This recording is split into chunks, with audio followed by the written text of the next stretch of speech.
नमस्कार मैत्रिणींनो, कशा आहात? मालिकेचा आनंद घेताय ना? घेतलाच पाहिजे. आपलं टेन्शन आपण विसरून जातो बरं का.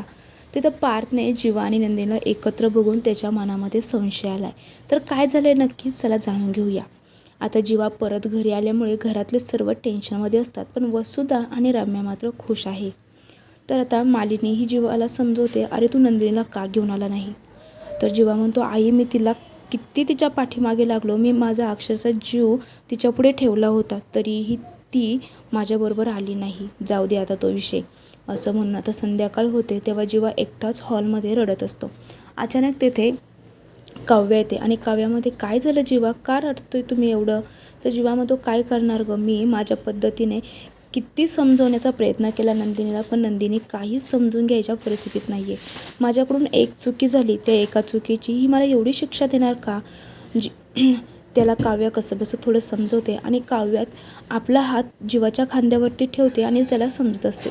तेवढ्यात पार्थ तिथे येतो. पार्थ जेव्हा त्यांना दोघांना एकत्र बसतो तेव्हा परत पार्थचं डोकं सटकतं. पण पार्थ जेव्हा त्यांचं बोलणं ऐकतो ना, तेव्हा पार्थच्या मनात कुठंतरी दोघांमध्ये सहानुभूती येते. तर काव्या इथे आता जीवाला समजून सांगत असते की आपण दोघांनी त्यांच्यावरती मनापासून प्रेम केलं आहे, आपण आपलं काम केलं आहे, आता त्यांनी त्यांचं करायचं आहे. पण जीवा, आता आपण त्यांच्या मागे पळायचो नाही. आता मी पण थकले पार्थ मागे पळून पळून, कारण पार्थला मी जेवढं समजवण्याचा प्रयत्न करते तेवढे पार्थ माझ्यापासून लांब जात आहे. मग आजपासून आपण हे सोडून द्यायचं.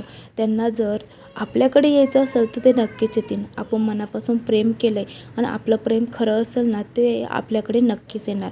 त्यामुळे जीवा अजिबात टेन्शन घ्यायचं नाही. आता पार्थने हे ऐकल्यावरती पार्थलाही कुठेतरी काहीतरी फिलिंग येतात. तर तो लगेच मध्ये जाऊन नंदिनीला फोन करतो आणि म्हणतो, मला तुम्हाला भेटायचं आहे. नंदिनी आणि पार्थ दोघंही भेटतात. तेव्हा नंदिनी पार्थमध्ये विषय होतो की जीवा आणि काव्याला तो माफ केलं पाहिजे. त्यांनी खूप काही केलं आहे, त्यांच्याकडून एक चुकी झाली होती, पण त्या चुकीची आपण त्यांना एवढी मोठी शिक्षा देऊ शकत नाही. ते आपले लहान बहीण भाऊ आहे. आता हा जे सरप्राईज आहे नंदिनी आणि पार्थने जीवा आणि काव्याला माफ केल्याचं, ते त्यांना नक्की कधी सांगणार आहे हे आपण आता पुढील भागात बघणार आहोत. त्यासाठी तुम्ही मनोरंजन मराठी या चॅनलला सबस्क्राईब करा, व्हिडिओला नक्की लाईक करा. थँक्यू.